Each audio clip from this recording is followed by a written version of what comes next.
Bom dia, pessoal. Vamos continuar aqui hoje um pouco a nossa conversa sobre o Essa, sobre os dois primeiros romances.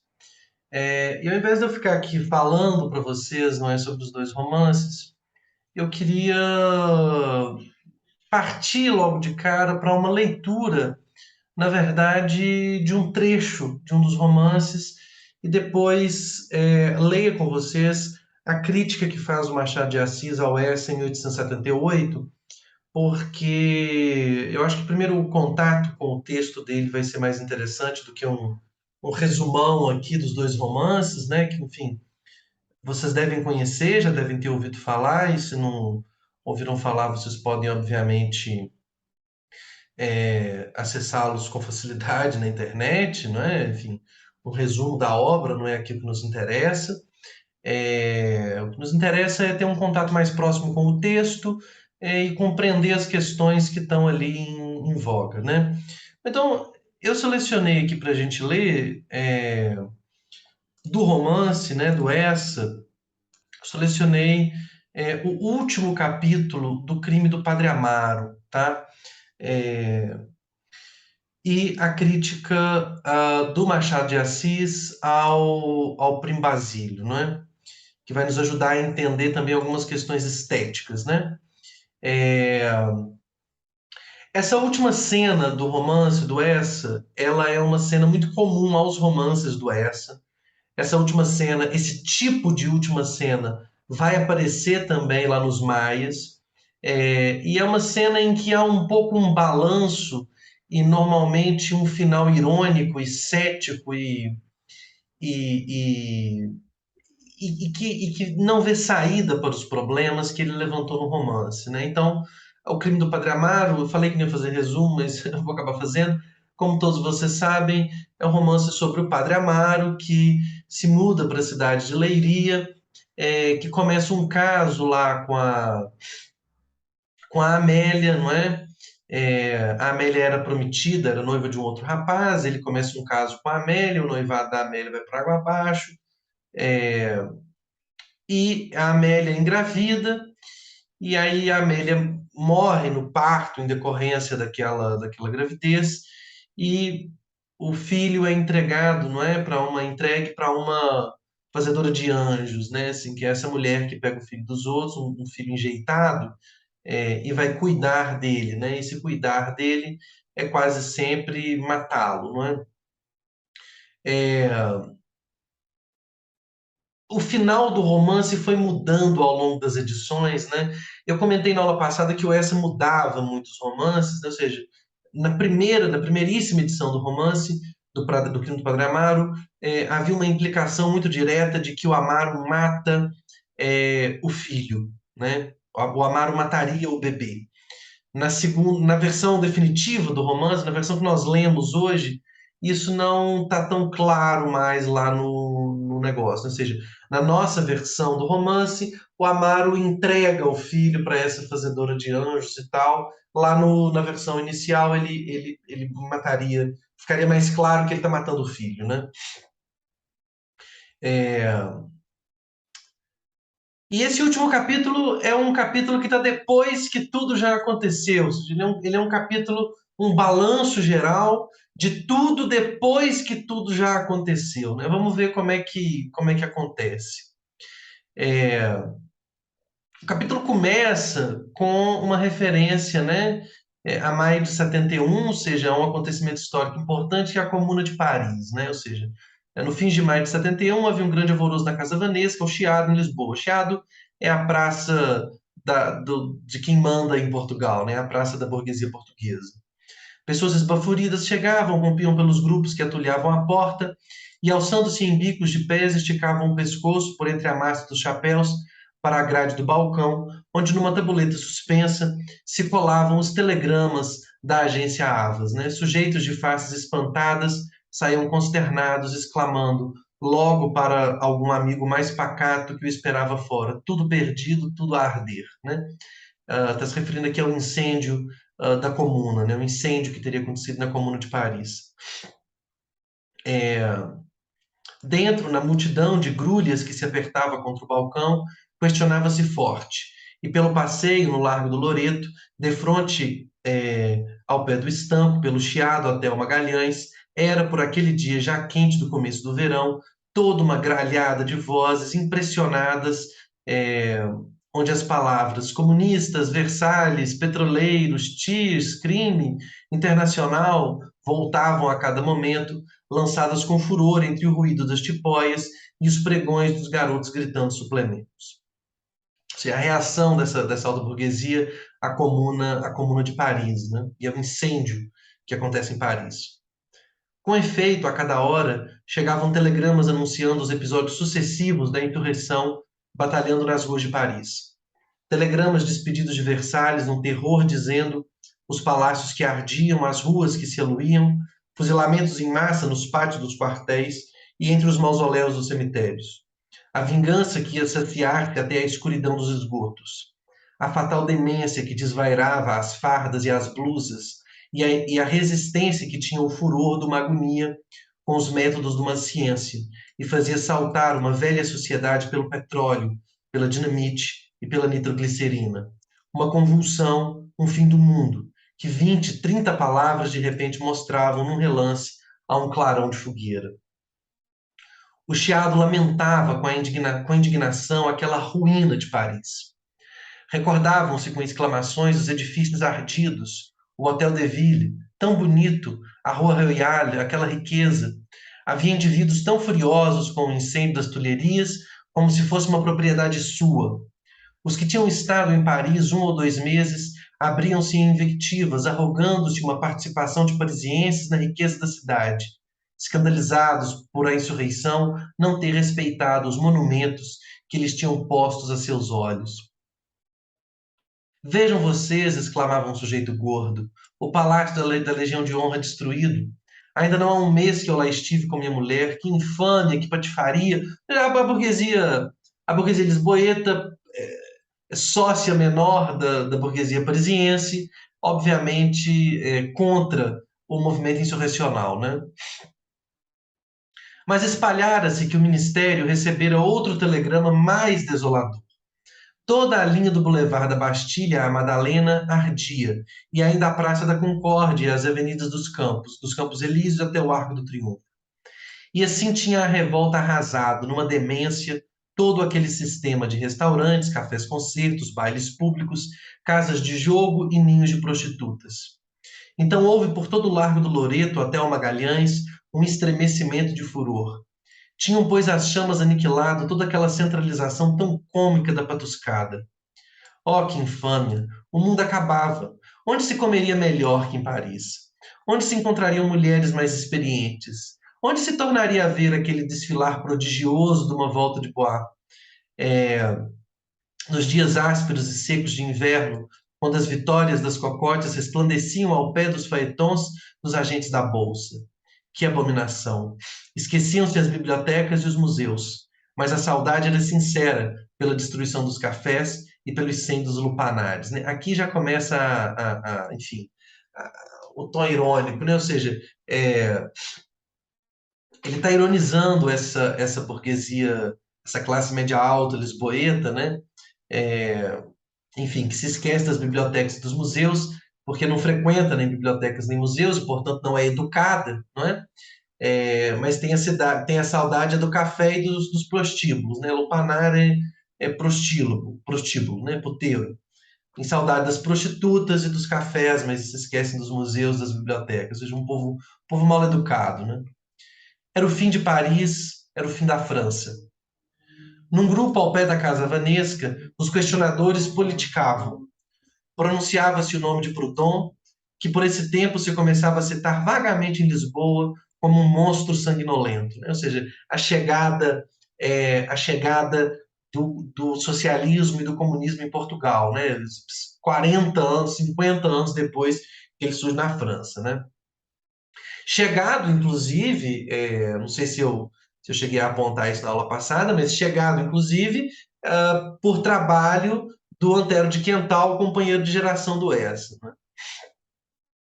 O Essa está longe de ser um comunista, um socialista, mas nesse momento inicial aqui, ele não é de forma alguma isso vai ficar muito claro para vocês quando a gente chegar depois nas cidades e as serras, né? Nesse momento ele não é um defensor tão contumaz do status quo, né? Ou seja, é, ele é um crítico do status quo, ele está ironizando essa burguesia lisboeta aliada à burguesia parisiense que não compreende, que é mal educada, e que acha que o mundo está acabando porque os cafés e os prostíbulos estão pegando fogo, né?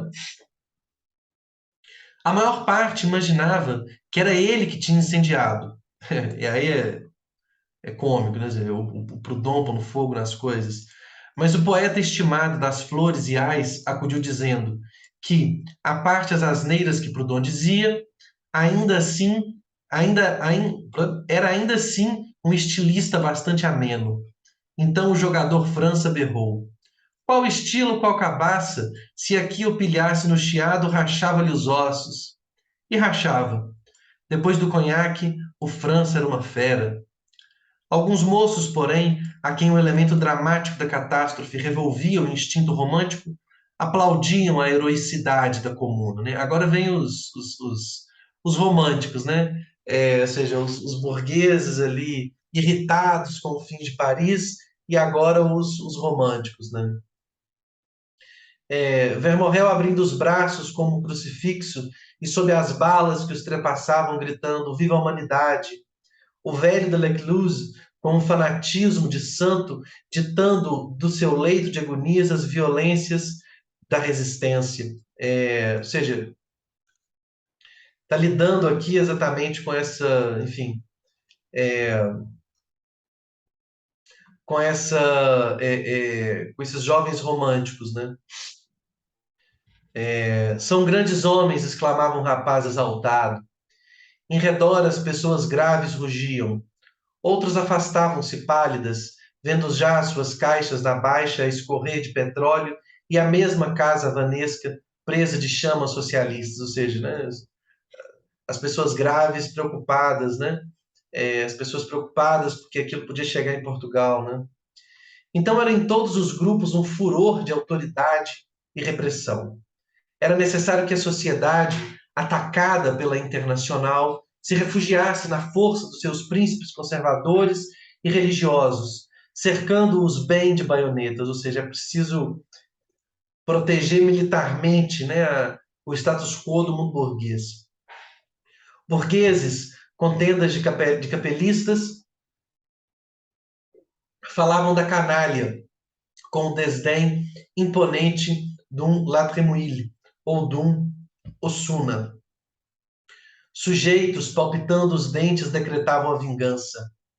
Vadios pareciam furiosos contra o operário que quer viver como príncipe. Falava-se com devoção na propriedade, no capital.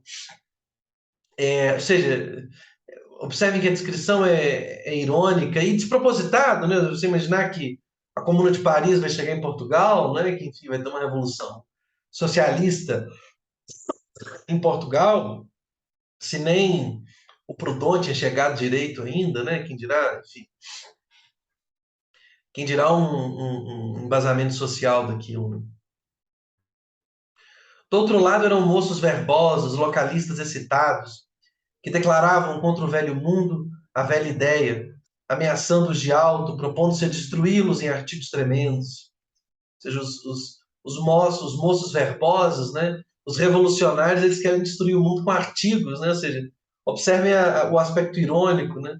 Os franceses estão tacando fogo na cidade, estão lutando uma guerra, tentando fazer uma revolução, e os portugueses querem, os moços verbosos, né? Ou seja, os revolucionários querem resolver tudo com artigos tremendos, né? E assim uma burguesia entorpecida esperava deter com alguns polícias uma evolução social.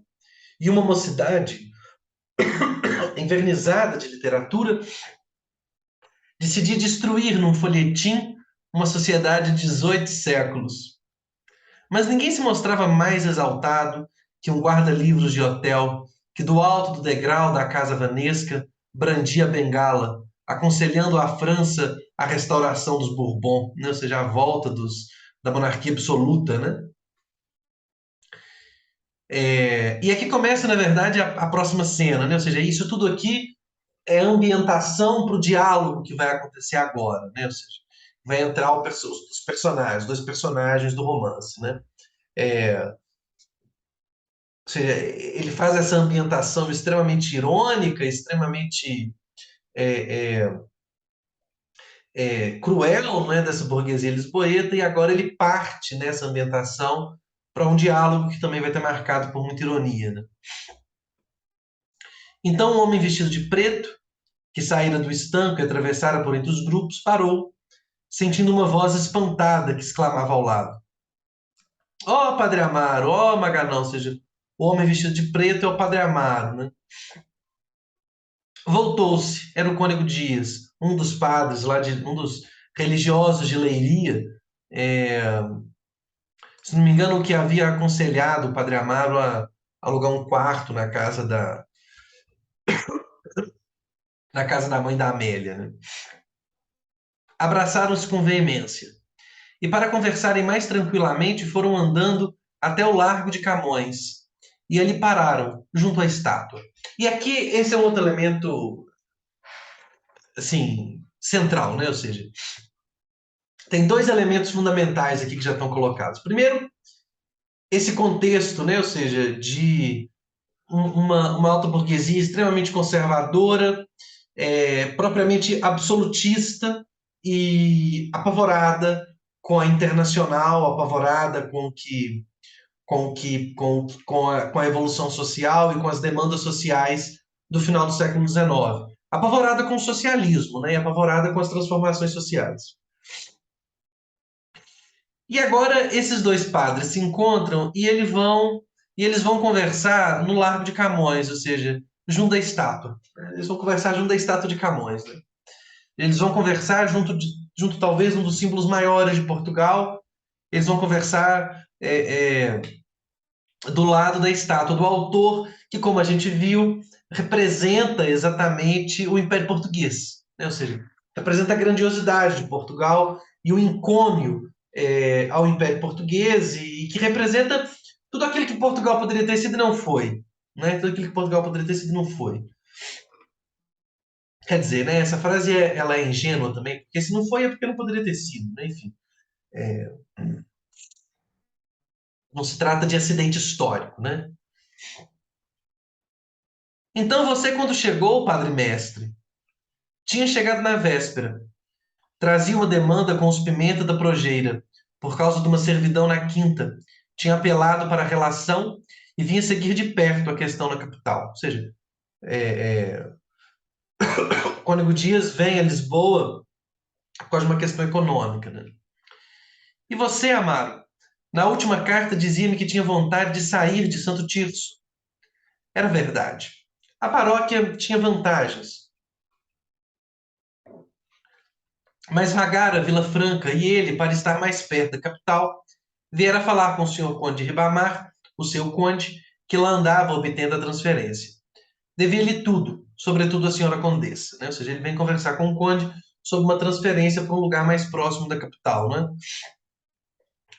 O conde de Ribamar, né, a condessa de Ribamar, principalmente a condessa, né, a mulher que lá no começo do romance educa o padre Amaro e na verdade, faz com que ele vire padre sem ter nenhuma vocação religiosa, né? E de Leiria, a senhora Joaneira vai melhor?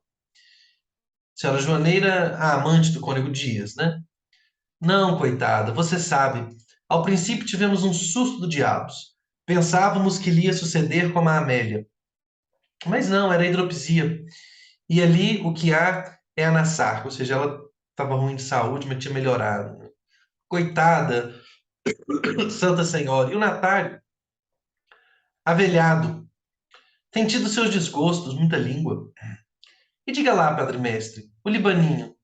Eu escrevi-lhe a esse respeito, disse o cônego rindo. O padre Amaro riu também. E durante um momento os dois sacerdotes pararam, apertando as ilhargas.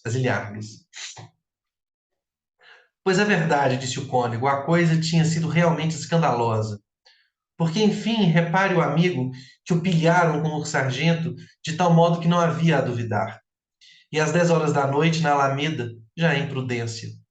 Mas enfim a coisa esqueceu, e quando o Matias morreu, lá lhe demos o lugar de sacristão, que é bem boa posta. muito melhor do que o que ele tinha no cartório, e há de cumprir com zelo.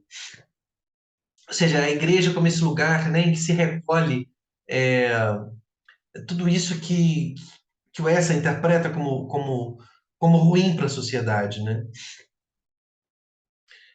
Há de cumprir com zelo, concordou muito sério o padre Amaro. E a propósito, a dona Maria da Assunção, homem, rosnam-se as coisas, criado novo, um carpinteiro que morava defronte, o rapaz anda no trinque, palavra no trinque, charuto, relógio, luva, tem pilhéria, hein? É divino. Ou seja, está falando dos amantes, né? Ou seja, do que ficou com o sargento, da outra, né, que tem o amante, né, o criado que é o amante dela. As Gonçonças na mesma, continuou o cônego, tem agora a sua criada, a escolástica. E da besta do João Eduardo, eu mandei lhe dizer, não? Lá está ainda nos poiais. O Morgado está mal do fígado e o João Eduardo diz que está tísico. Que não sei, nunca mais o vi. Quem me disse foi o Ferrão. Como vai ele, o Ferrão? Bem. Sabe quem eu vi há dias? A Dionísia. E então? O cônego disse uma palavra baixa ao ouvido do Amaro. Deveras, padre mestre? Na Rua das Sousas, a 2 passos da sua antiga casa. O Dom Luís da Barrosa que lhe deu o dinheiro para montar o estabelecimento. Pois aqui estão as novidades. E você está mais forte, homem. Fez-lhe bem a mudança. E pondo-se diante, galhofando.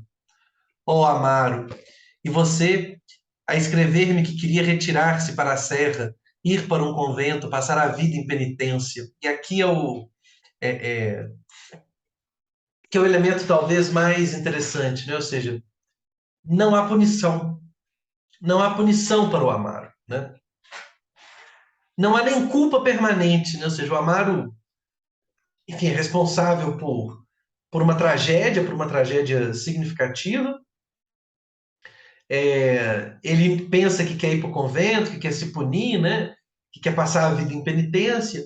E quando pensa que não, o Amaro está em Lisboa querendo ficar mais perto, né? Querendo ficar mais perto da capital. Ou seja, é, é, é, é surreal, né? Ou seja, não há castigo. Tudo volta ao normal. Ou seja, essa é uma sociedade que convive normalmente com a sua decadência. Ou seja, essa é uma sociedade que é leniente com esse tipo de comportamento de um religioso. Essa é uma sociedade que aceita ou que não pune um padre que... Essa sociedade no sentido dessa igreja, né? Ou seja, ele está falando com o cônego, ele está falando com o superior, né? Ou seja, quer dizer, o cônego está falando para ele, né? O cônego está falando, não, você não ia ficar em penitência a vida inteira por causa daquilo, né? O padre Amaro encolheu os ombros. O que é você, padre mestre, naqueles primeiros momentos? Olha que me custou, mas tudo passa. Tudo passa, disse o cônego. E depois de uma pausa, ah, mas Leiria já não é Leiria. Ou seja, é surreal, compreendem assim? Tudo passa, ou seja, o crime cometido contra a Amélia passa, tudo passa, né? Passearam então um momento em silêncio, numa recordação que lhes vinha do passado. Os quinos divertidos da senhora Joaneira, as palestras ao chá, as passeatas no Morenal, o adeus e o descrido cantados pelo Arthur Coqueiro e acompanhados pela pobre Amélia, que agora lá dormia no cemitério dos Poiais, sob as flores silvestres. E que me de vocês a estas coisas da França, Amaro? Exclamou de repente o cônego, né? Ou seja, agora eu pergunto para o Amaro sobre a Revolução Social, né? Um horror, padre mestre. O arcebispo, uma súcia de padres fuzilados. Que brincadeira. Má brincadeira, rosnou o cônego. E o padre Amaro. E cá pelo nosso canto, parece que começam também essas ideias. Ou seja, essas ideias estão chegando em Portugal, né? O que o Essa está dizendo de alguma forma que é urgente que ela chegue. É urgente que essa sociedade se transforme. Já é urgente que um padre que se comporta como Amaro se comporta, é urgente que uma instituição corrompida como a igreja passe por reformas profundas, né? Em 1870 estão estão vindo pelo socialismo francês, né? Pela comuna, parará, parará. E o Amaro, obviamente, é contra isso, né? O cônego assim o ouvira. Então indignaram-se contra essa turba de nações, de republicanos, de socialistas, gente que quer a destruição de tudo que é respeitável. O clero, a instrução religiosa, a família, o exército e a riqueza. Tudo que é respeitável, né? Ou seja, observem como que esse tudo que é respeitável é dos personagens, não do Essa. O que o romance do Essa mostra é exatamente que o clero, a instituição religiosa, a família, o exército e a riqueza não são instituições respeitáveis. Elas não são instituições respeitáveis, né? Então, é, é, é um pouco isso que tá sendo colocado aqui, né? Esse aspecto irônico, corrosivo da narrativa, né? A, a sociedade estava ameaçada por monstros desencadeados. Eram necessárias as antigas repressões, a masmorra e a forca, ou seja, a volta ao antigo regime, percebe? Essa é a gente do antigo regime. Essa é a gente que quer a volta dos Bourbons, né? Sobretudo inspirar aos homens a fé e o respeito pelo sacerdote, né? Pelo sacerdote criminoso.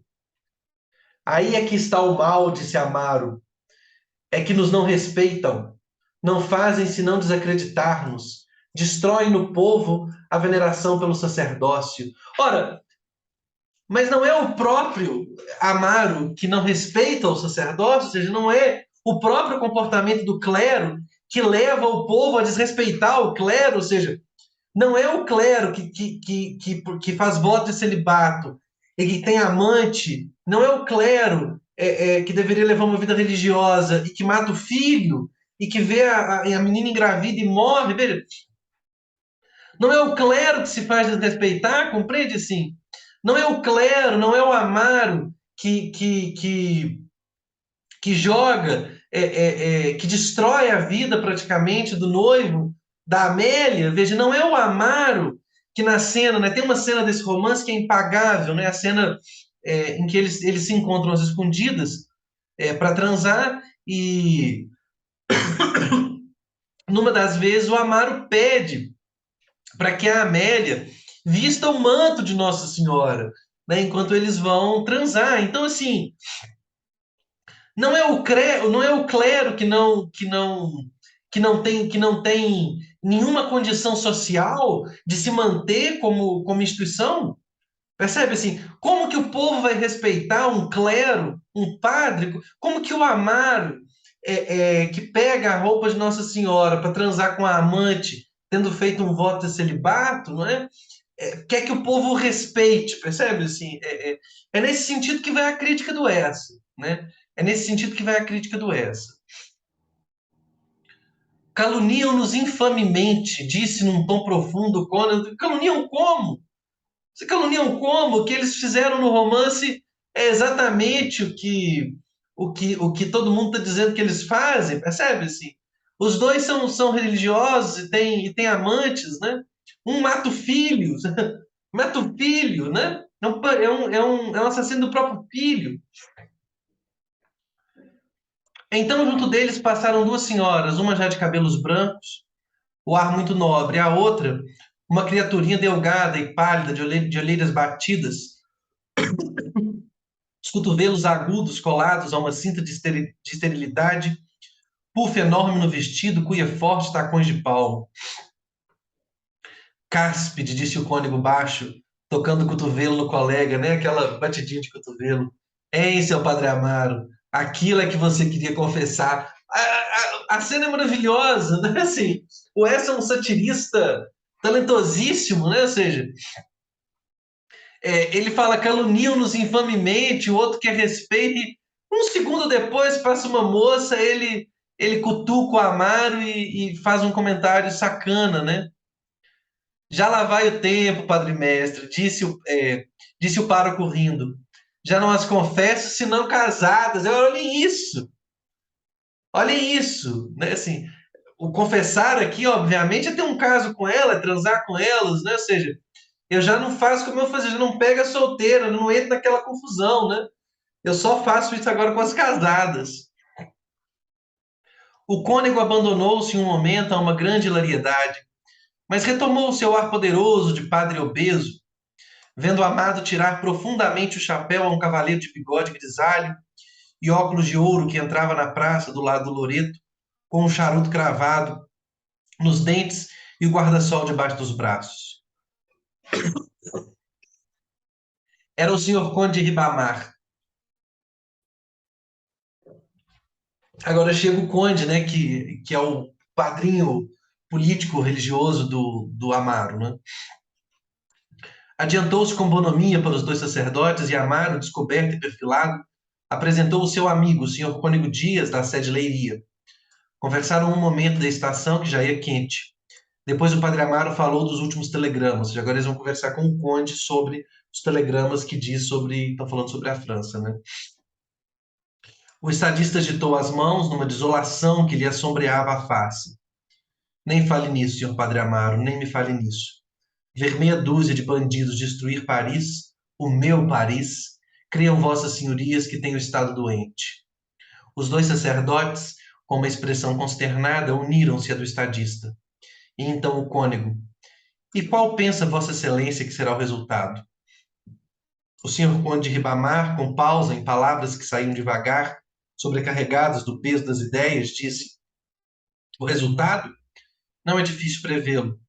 Quando você tem alguma experiência da história da política, o resultado de tudo isto vê-se distintamente, tão distintamente como vejo a Vossas Senhorias.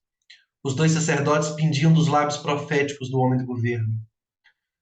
E agora o conde vai, né, falar o que vai acontecer, né?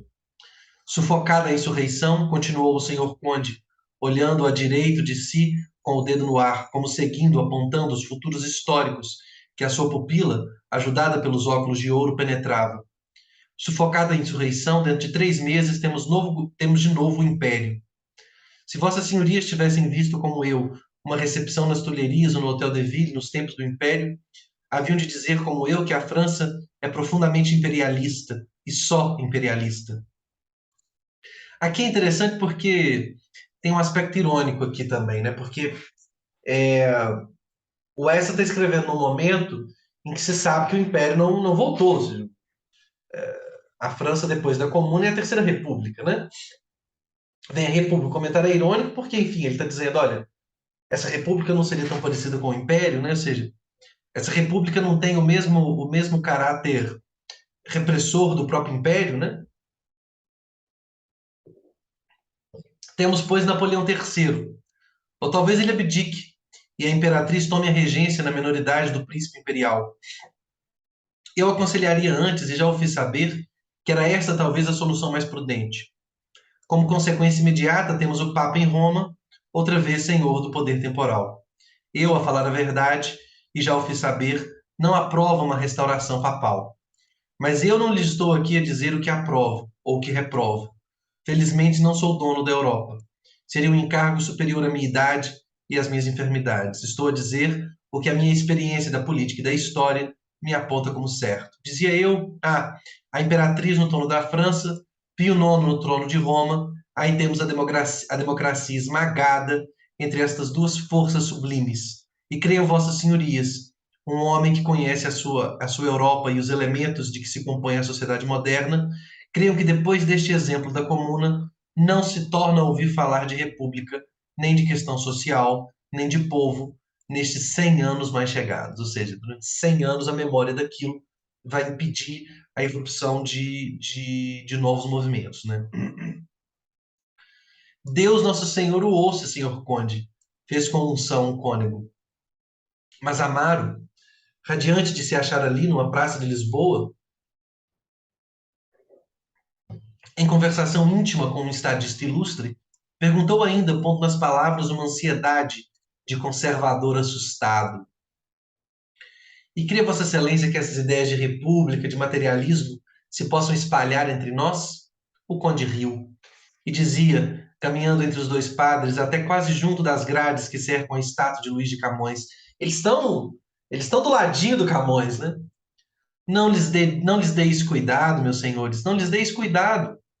É possível que haja aí um ou dois esturrados que se queixem, digam tolices sobre a decadência de Portugal. Ou seja, esses esturrados que estão dizendo tolices sobre a decadência de Portugal é o Essa. É o romance do Essa. São os amigos do Essa, a geração de 70. E que estamos num marasmo, e que vamos caindo no embrutecimento, e que isso assim não pode durar 10 anos, etc, etc. As baboseiras. Tinham se encostado quase às grades da estátua e tomando uma atitude de confiança.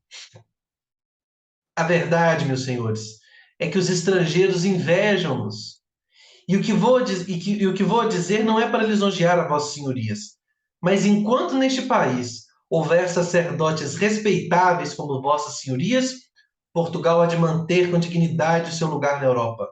Porque a fé, meus senhores, é a base da ordem. E aqui está a grande questão do essa, né? Ou seja, esse é o problema. Esse é o problema do romance. Ou seja, enquanto existia em Portugal sacerdotes como o Amaro e o Cônego Dias, ou seja, enquanto não se acabar com a mentalidade é, retrógrada do clero português, não tem transformação social. E é para isso que serve o romance. O romance é o quê? É uma crítica a essa mentalidade. O romance é para que isso daqui não se perpetue, ou seja, o romance é para que essa visão dessa classe dominante não se perpetue. Para que essa visão dessa classe dominante retrógrada, conservadora, absolutista, que quer a volta da masmorra, para que ela não se perpetue. É isso que o romance quer.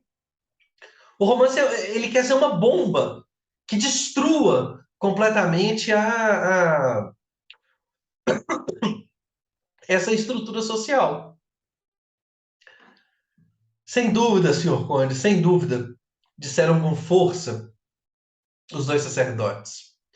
Se não, vejam vossas senhorias, que paz, que animação, que prosperidade, né? E com um grande gesto mostrava-lhes o Largo do Loreto, que àquela hora, num fim de tarde serena, concentrava a vida da cidade.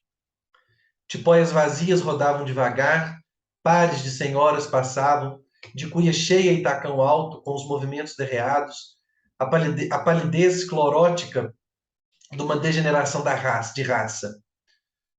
Alguma magra pileca ia trotando algum moço de nome histórico com a face ainda esverdeada das noitadas de vinho.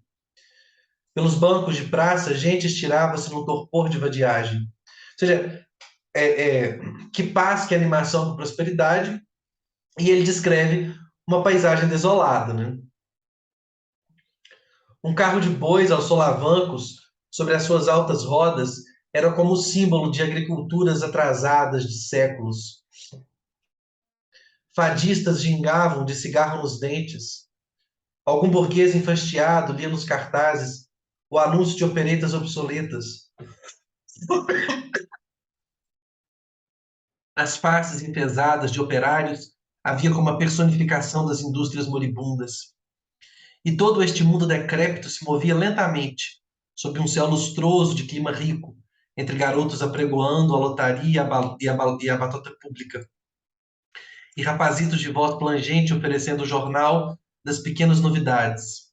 Iam num vagar madraço, entre o largo onde se erguiam duas fachadas tristes de igreja e o renque comprido das casarias da praça onde brilhavam três tabuletas de casa de penhores, negrejavam quatro entradas de taberna e desembocavam com um tom sujo de esgoto aberto as vielas de todo um bairro de prostituição e de crime. Ou seja, esse mundo que eles querem que continue é um mundo terrível, né? Vejam, ia dizendo o conde, vejam toda esta paz, esta prosperidade, este conhecimento, esse contentamento, né? Meus senhores, não admira realmente que sejamos a inveja da Europa. É a inveja da Europa do ponto de vista conservador, né? Ou seja, é a inveja da Europa porque, enfim, é uma sociedade atrasada, que nada muda. E o que obviamente não é uma mentira, ninguém tem inveja de Portugal na Europa. e o homem de Estado, os dois homens de religião, todos três em linha, junto às grades do monumento, gozavam de cabeça alta essa certeza gloriosa da grandeza do seu país, ou seja, uma grandeza falsa, né? Ali ao pé daquele pedestal, sob o frio olhar de bronze do velho poeta, ereto e nobre, com os seus largos ombros de cavaleiro forte, a epopeia sobre o coração, a espada firme, cercado dos cronistas e dos poetas heróicos da antiga pátria, pátria para sempre passada, memória quase perdida. Ou seja, esse Portugal da classe dominante portuguesa, esse Portugal do conde, esse Portugal do padre, é muito diferente, não é, do Portugal. Esse Portugal que eles imaginam um Portugal grandioso e a inveja da Europa, né? Esse é um Portugal que não realiza os sonhos que estão colocados, né? Naquela, na grande epopeia do Camões, ou seja, esse não é o país que poderia ter sido, ou seja, essa é a pátria para sempre passada. A grandiosidade da pátria está para sempre passada, né? E a ideia do romance é exatamente fazer uma crítica disso. O romance é todo ele uma crítica disso, assim como é, essa primeira parte da obra do Essa quase como um todo. Ou seja, essa primeira parte toda da obra do Essa tem esse tom satírico, né? Esse aspecto satírico que quer corroer é, essa sociedade em decadência e que quer, por meio dessa corrosão, promover uma transformação nessa sociedade, né? Ou seja, o que ele quer é que esses padres acabem, ou seja, que a sociedade em decadência acabe, para que Portugal possa voltar a ser alguma coisa, não é? Bom, nós vamos então passar para a leitura do texto do Machado, né? Já deu para você sentir um pouquinho o tom do texto do Essa, né? Vamos passar para o Machado. É, Trata-se da crítica ao Primo Basílio, né? Ele vai comentar também um pouco o Padre Amaro. Foi publicado em 78, né? Um dos bons e vivazes talentos da atual geração portuguesa, o senhor Eça de Queiroz, acaba de publicar o seu segundo romance, Primo Basílio. O primeiro, O Crime do Padre Amaro, não foi de certo a sua estreia literária. De ambos os lados do Atlântico, apreciávamos há muito o estilo vigoroso e brilhante do colaborador do Sr. Ramalho Ortigão naquelas agudas farpas, em que, aliás, os dois notáveis escritores formaram um só. Foi a estreia no romance, e tão ruidosa a estreia que a crítica e o público, de mãos dadas, puseram desde logo o nome do autor na primeira galeria dos contemporâneos. Estava obrigado a prosseguir na carreira encetada, digamos melhor, a colher a palma do triunfo, que é e completo, e incontestável. Mas esse triunfo é somente devido ao trabalho real do autor? O Crime do Padre Amaro revelou desde logo as tendências literárias do Sr. Eça de Queiroz e a escola a que abertamente se filiava, ou seja, aquilo que nós conhecemos como naturalismo, não é? O Sr. Eça de Queiroz é um fiel e aspérrimo discípulo do realismo, propagado pelo autor do Assommoir, né? Ou seja, o que ele vai chamar de realismo é o que nós hoje chamamos de naturalismo, tá? O Assommoir é o Zola, né? Se fora simples copista, o dever da crítica era deixá-lo sem defesa nas mãos do entusiasmo cego, que acabaria por matá-lo. Mas é homem de talento. Transpôs ainda há pouco as portas da oficina literária. E eu, que lhe não nego a minha admiração, tomo a peito dizer-lhe francamente o que penso, já da obra em si, já das doutrinas e práticas cujo iniciador é, na pátria de Alexandre Herculano e no idioma de Gonçalves Dias. Ou seja, o Essa é o iniciador do naturalismo, tanto em Portugal quanto no Brasil. Né? Ou seja, na língua portuguesa. Se o senhor Eça de Queiroz é discípulo do autor do Assommoir, ninguém há que o não conheça. O próprio Crime do Padre Amaro é imitação do romance de Zola, La Faute de l'Abbé de Mouret. La Faute, né? Situação análoga, iguais tendências. Diferença do meio, diferença do desenlace, idêntico estilo, algumas reminiscências, como no capítulo da missa, e outras, enfim. Enfim, o mesmo título. Quem os leu a ambos não contestou de certo a originalidade do Sr. Eça de Queiroz, porque ele tinha e tem a manifesta de modo afirmativo. E a manifesta de modo afirmativo, ou seja, ele está inspirado, mas ele não é um tradutor, um copista, né? Creio que até essa mesma originalidade deu motivo ao maior defeito na concepção do crime do Padre Amaro. O senhor Essa de Queiroz alterou naturalmente as circunstâncias que rodeavam o Padre morrer. Administrador espiritual de uma paróquia rústica, flanqueado de um padre austero e ríspido, o Padre Amaro vive numa cidade de província, no meio de mulheres, ao lado de outros que do sacerdócio só têm a batina e as propinas. Vê-os concupiscentes e maritalmente estabelecidos, sem perderem um só átimo de influência e consideração, ou seja, representa eles tendo casos, né? Sendo assim, não se compreende o terror do Padre Amaro no dia em que do seu erro lhe nasce um filho, e muito menos se compreende que o mate. Né? Aqui é a primeira edição, né? O Padre Amaro mata o próprio filho. Das duas forças que lutam na alma do Padre Amaro, uma é real e efetiva, o sentimento da paternidade. A outra é quimérica e impossível, o terror da opinião, que ele tem visto tolerante e cúmplice no devido dos seus confrades. E não obstante, é esta a força que triunfa. Haverá aí alguma verdade moral? E aqui o Machado começa a crítica do aspecto composicional do romance, né? Ou seja, o Padre Amaro tem um conflito, ele tem um problema. O problema é eu vou matar meu filho, né? Ou seja, matar o filho é um problema, né? Enfim, não precisa ser explicado. Mas, por outro lado, o conflito moral dele é: se eu não me livrar da criança, é, o que que vão dizer de mim, né? Assim, qual que é a minha. O que que vai acontecer comigo, né? Assim, o que que vai acontecer com um padre que tem um filho, né? E aí vem o Machado, né? Ou seja, a força que triunfa é da opinião e ele mata o filho, né? Ele mata o filho. Ele não, a força que vence não é a da paternidade, é a de matar o filho, ou seja, o terror da opinião. O problema é que a opinião é representada no romance tolerante. Ou seja, como que a opinião se transforma num problema moral para o Amaro, se a opinião é constantemente tolerante com os desvios dele e de todos os seus colegas, né? O Machado está dizendo, não faz sentido ele matar o filho. Não faz sentido ele matar o filho. Naquela sociedade que o Essa representa. Se a sociedade é tão tolerante com os desvios do clero, por que ele mata o filho? Para que ele vai matar o filho? Qual que seria o problema de um padre que tem um filho? Isso que o Machado está colocando, né? Ora bem, compreende-se a ruidosa aceitação do crime do Padre Amaro.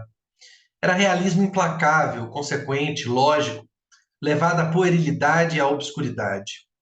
Víamos aparecer na nossa língua um realista sem rebuço, sem atenuações, sem melindres, resoluto a vibrar o camartelo do mármore da outra escola, que aos olhos do senhor Essa de Queiroz parecia uma simples ruína, uma tradição acabada.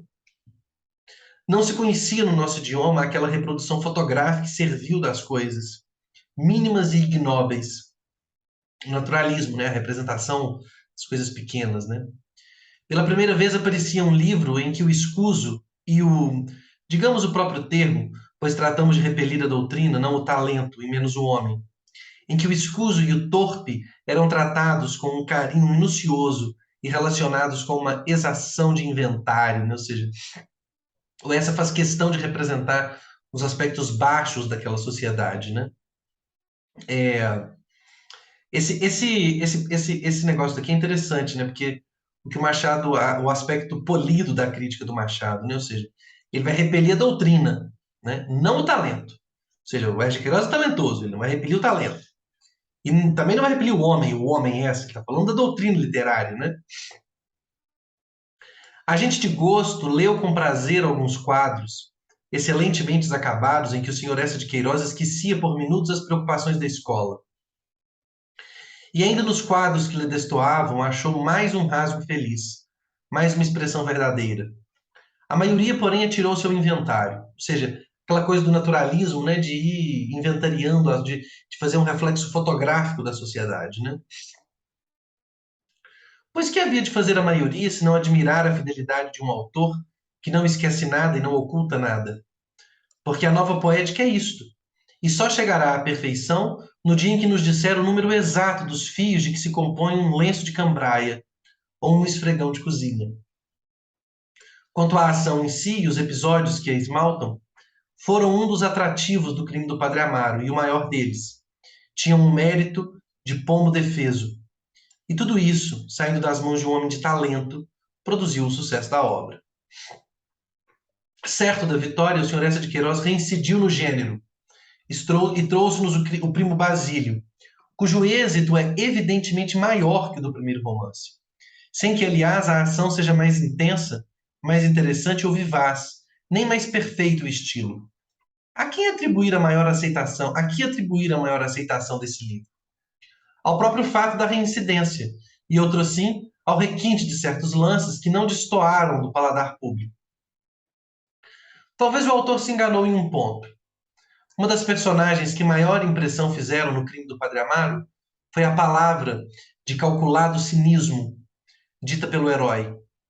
O herói do crime do primo Basílio remata o livro com um dito análogo.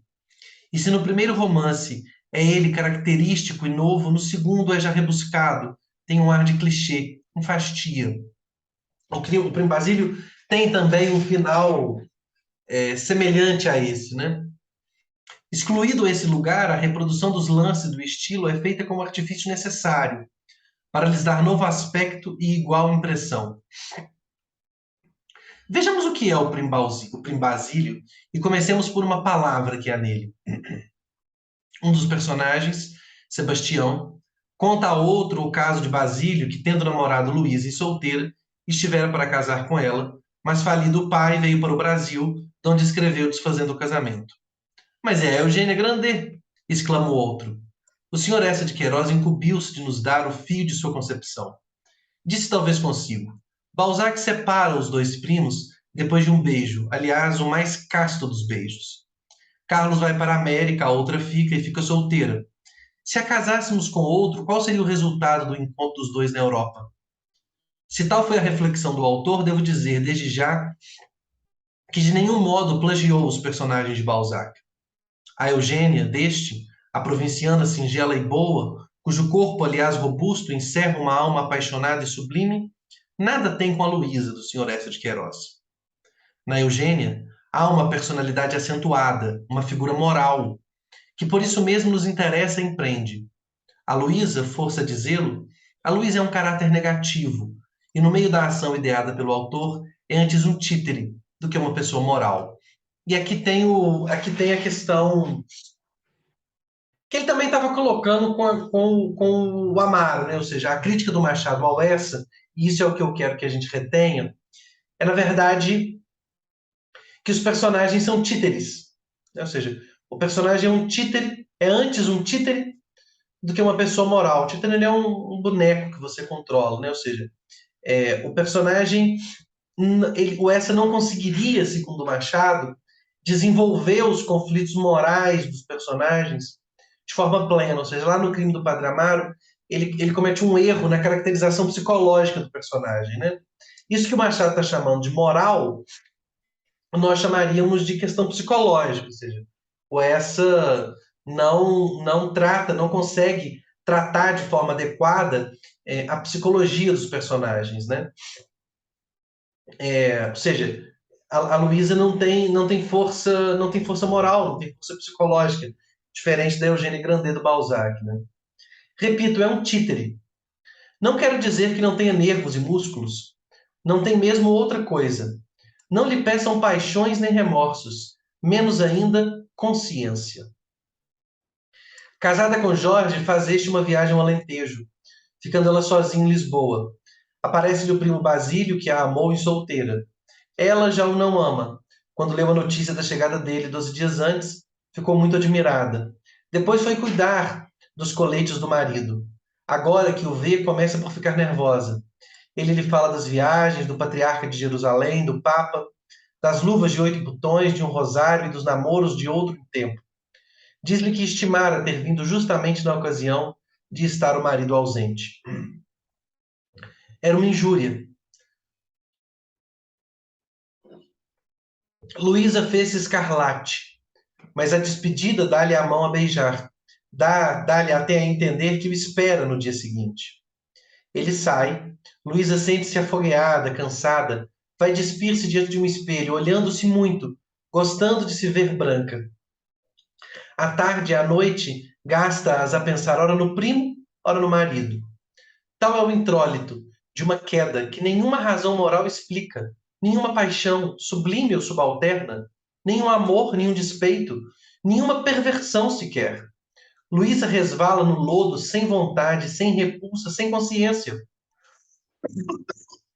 Basílio não faz mais do que empuxá-la, como matéria inerte que é.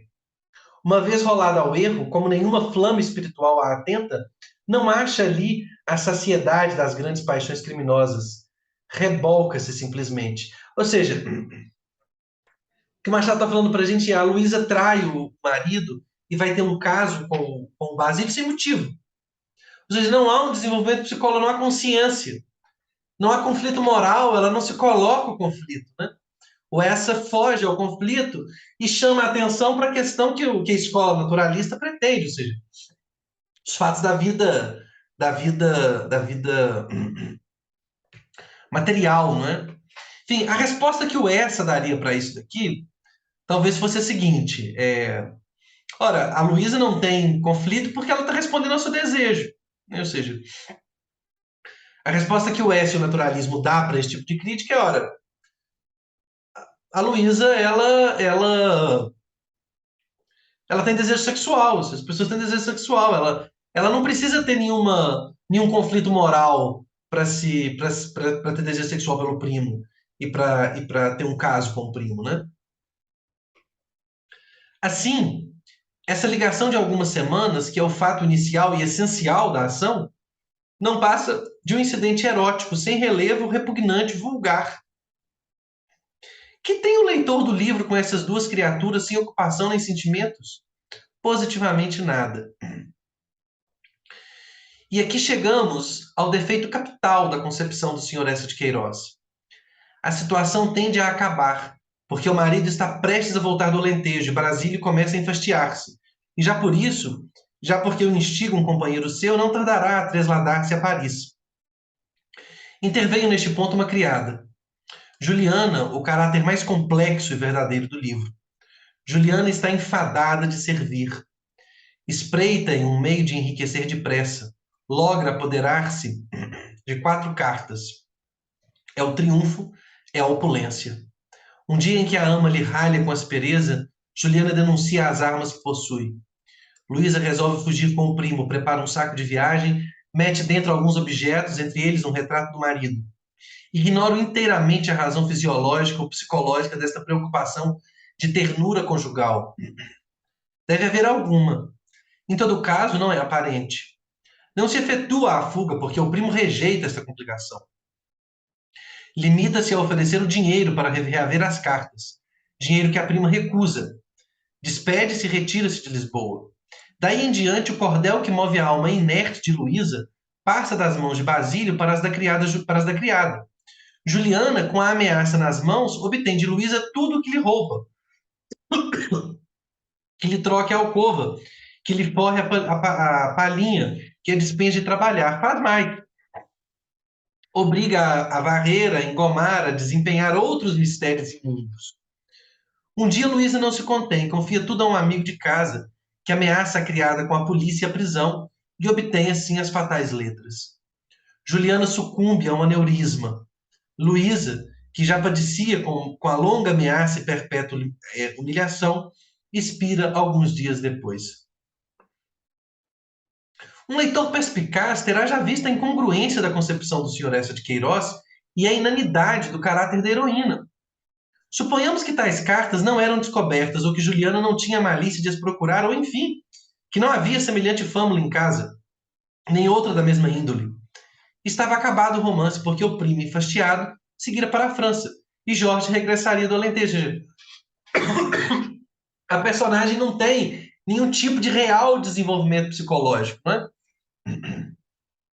Os dois esposos voltavam à vida anterior. Ou seja, o acontecimento não tem significação moral, o acontecimento não tem significação psicológica. O acontecimento não é essencial na vida dos personagens, a não ser pela intriga. Ou seja, tem algo de romanesco, é isso que o Machado está falando. Ou seja, tem algo da intriga que é muito fraco, que não chega. A intriga, o Machado está falando a intriga não chega à concepção do personagem. A intriga não chega ao personagem. O personagem é um jogo da intriga, do enredo, né? Para obviar a esse inconveniente, o autor inventou a criada e o episódio das cartas, as ameaças, as humilhações, as angústias e logo a doença e a morte da heroína. Como é que um espírito tão esclarecido como o do autor não viu que semelhante concepção era a coisa menos congruente e interessante do mundo? Que temos nós com essa luta intestina entre a ama e a criada, e em que nos pode interessar a doença de uma e a morte de ambas? Cá fora, uma senhora que sucumbisse às hostilidades de pessoas de seu serviço, em consequência de cartas extraviadas, despertaria certamente grande interesse e imensa curiosidade. E ou a condenássemos ou lhe perdoássemos, era sempre um caso digno de lástima. No livro é outra coisa. Aqui o Machado chega na grande questão. No livro é outra coisa. Ou seja, essa é a grande crítica dele ao naturalismo, né? Ou seja, a estética do naturalismo, né? Ou seja, a literatura não coincide com o real. A literatura não é o real, a literatura não é cópia fidedigna do real. A literatura é outra coisa. A literatura é a elaboração do real, né? Ela não pode ser cópia fidedigna. Ou seja, se essa história acontecesse na vida real e fosse colocado no jornal, ótimo, maravilhoso. Teria interesse, seria interessante. Mas no livro, não. No livro, não. Na literatura não funciona, né? A crítica do Machado, como ele já disse, é o naturalismo. Ou seja, a essa concepção que iguala a produção artística a coisa. Para que Luísa me atraia e me prenda, é preciso que as tribulações que a afligem venham dela mesma. Seja uma rebelde ou uma arrependida, tenha remorsos ou imprecações, mas por Deus, teme a sua pessoa moral. Gastar o aço da paciência a fazer tapar a boca de uma cobiça subalterna, a substituí-la nos místeres ínfimos, a defendê-la dos ralhos do marido, é cortar todo o vínculo moral entre ela e nós. O que o Machado está falando se não há desenvolvimento psicológico do personagem, não é boa literatura. Já nenhum há quando o Luiz adoece e morre. Por quê? Porque sabemos que a catástrofe é o resultado de uma circunstância fortuita e nada mais. E, consequentemente, por esta razão capital, Luiz não tem remorsos, tem medo. Ou seja, é uma questão fortuita, não tem nenhuma. Não surge da Luísa, não é? Portanto, não tem desenvolvimento. Se o autor, visto que o realismo também inculca vocação social e apostólica, inventou dar no seu romance algum ensinamento, ou demonstrar com ele alguma tese, força a confessar que não conseguiu, a menos de supor que a tese ou o ensinamento seja isto. A boa escolha dos fâmulos é uma condição de paz no adultério. O Machado é terrível também. Ou seja, a única moral do livro é que para você trair em paz, você tem que ter um criado, né, leal. A um escritor esclarecido de boa fé como o Sr. Orestes de Queiroz, não seria lícito contestar que, por mais singular que pareça a conclusão, não há outra no seu livro. Mas o autor poderia retorquir. Não quis formular nenhuma lição social ou moral, que somente escrever uma hipótese. Adota o realismo porque é a verdadeira forma de arte e a única própria do nosso tempo e adiantamento mental, mas não me proponho a lecionar ou curar, exerço a patologia, não a terapêutica. A isso responderia eu com vantagem. Se escreveis uma hipótese, dai-me a hipótese lógica, humana, verdadeira. Sabemos todos que é aflitivo o espetáculo de uma grande dor física. E não obstante, é máxima corrente em arte que semelhante espetáculo no teatro não comove ninguém. Ali vale somente a dor moral. Ora bem, aplicai esta máxima ao vosso realismo e, sobretudo, proporcionai o efeito à causa, e não exijais a minha comoção a troco de um equívoco. Passemos agora ao mais grave, ao gravíssimo. Parece-nos Parece que o senhor Eça de Queiroz quis dar-nos na heroína um produto da educação frívola e da vida ociosa. E é isso mesmo. O Machado está certíssimo, né? Não obstante, há aí traços que fazem supor, à primeira vista, uma vocação sensual. A razão disso é a fatalidade das obras do senhor Eça de Queiroz, ou, em outros termos, do seu realismo sem condescendência. É a sensação física. Os exemplos acumulam-se de página a página. Apontá-los seria reuni-los e agravar o que há neles desvendado e cru. O que de boa fé supõe defender o livro, dizendo que podia ser expurgado de algumas cenas, para só ficar o pensamento moral ou social que o engendrou, esquece ou não reparam que isto é justamente a medula da composição. Ou seja, a sensação física, o aspecto físico, biologicista, né? É a, é a, é a, é a medula dessa composição, né? Há episódios mais crus do que outros. Que importa eliminá-los? Não poderíamos eliminar o tom do livro. Ora, o tom é o espetáculo dos ardores, exigências e perversões físicas. Quando o fato lhe não parece bastante caracterizado com o termo próprio, o autor acrescenta-lhe outro, impróprio. De uma carvoeira à porta da loja, diz ele que apresentava a gravidez bestial. Bestial por quê? Naturalmente porque o adjetivo é volume o substantivo. E o autor não vê ali o sinal da maternidade humana, vê um fenômeno animal, nada mais. Com tais preocupações de escola, não admira que a pena do autor chegue ao extremo de correr o reposteiro conjugal, que nos talhe as suas mulheres pelos aspectos e trejeitos da concupiscência. Ou seja, a explicitude sexual do Essa, né? Que escreva reminiscências e alusões de um erotismo que Proudhon chamaria onissexual e onímodo, que no meio das tribulações que assaltam a heroína, não lhe infunda no coração em relação ao esposo as esperanças de um sentimento superior, mas somente os cálculos da sensualidade e os ímpetos de concubina, que nos dê as cenas repugnantes do paraíso, que são as cenas que os dois estão transando, né? Que não esqueça sequer os desenhos torpes de um corredor de teatro. Não admira, é fatal. Tão fatal como a outra preocupação corretiva. Ruim moléstia é o catarro. Mas por que hão de padecer dela os personagens do Sr. Eça de Queiroz? No crime do Padre Amaro há bastantes afetados de tal achaque. No Primo Basílio, fala-se apenas de um caso, um indivíduo que morreu de catarro na bexiga. Em compensação, há infinitos jactos escuros de saliva. Quanto à preocupação constante do acessório, bastará citar as confidências de Sebastião a Juliana, feitas casualmente à porta e dentro de uma confeitaria, para termos ocasião de ver reproduzidos o mostrador e as suas pirâmides de doces, os bancos, as mesas, um sujeito que lê um jornal e cospe a miúdo, o choque das bolas de bilhar, uma rixa interior e outros. Ou seja, o Essa está preocupado em reduzir, né? É, em reduzir a humanidade dos personagens à sua animalidade. Né? O seu Wes está preocupado em encontrar o aspecto animal do personagem, encontrar o aspecto biológico do personagem, né? E esse é o cerne do romance, né? Machado está muito certo na sua percepção, né? Ou seja, é isso mesmo, o naturalismo é isso mesmo. Ele está partindo de um ponto de vista diferente, né? De uma exigência diferente. Que os três quadros estão acabados com muita arte, sobretudo o primeiro, é coisa que a crítica imparcial deve reconhecer. Mas por que avolumar tais acessórios até o ponto de abafar o principal? Talvez estes reparos sejam menos atendíveis, desde que o nosso ponto de vista é diferente. O Sr. Essa de Queiroz não quer ser realista mitigado, mas intenso e completo. E daí vem que o tom carregado das tintas que nos assusta, para ele é simplesmente o tom próprio.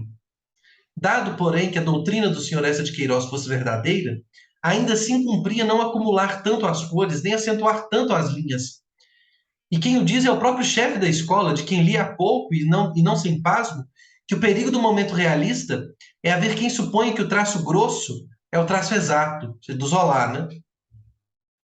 Digo isto no interesse do talento do Sr. Essa de Queiroz, não no da doutrina que lhe é adversa.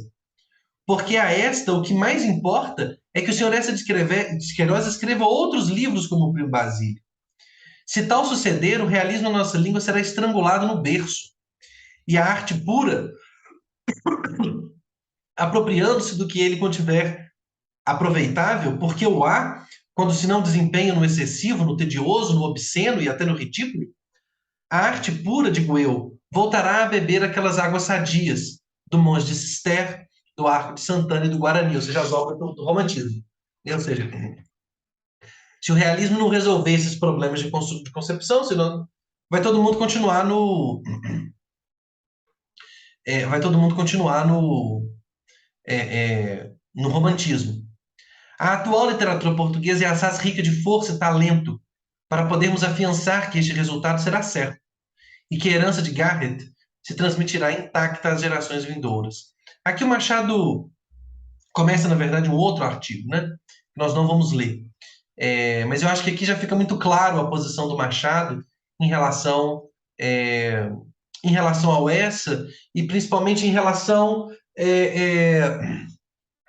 ao naturalismo. Né? A crítica do Machado é uma crítica ao naturalismo e às concepções do naturalismo, ao determinismo, ou seja, o homem é um animal, a ideia de uma descrição exaustiva da realidade, como já está falando, a realidade não precisa ser descrita de forma exaustiva na arte, ela precisa ser descrita de forma essencial, né? Ou seja, os conflitos morais, os grandes conflitos dos personagens são mais importantes na arte do que propriamente seus conflitos, do que as banalidades das aparências ou a enumeração de cenas que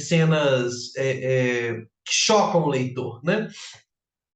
Nós vamos ficar por aqui, nós vamos voltar muito ainda a isso. A gente tem ainda uma aula sobre os maias, que é uma aula que ainda vai lidar. Os maias já é um pouco diferente, mas ainda vai lidar um pouco com algumas das questões que estão colocadas aqui.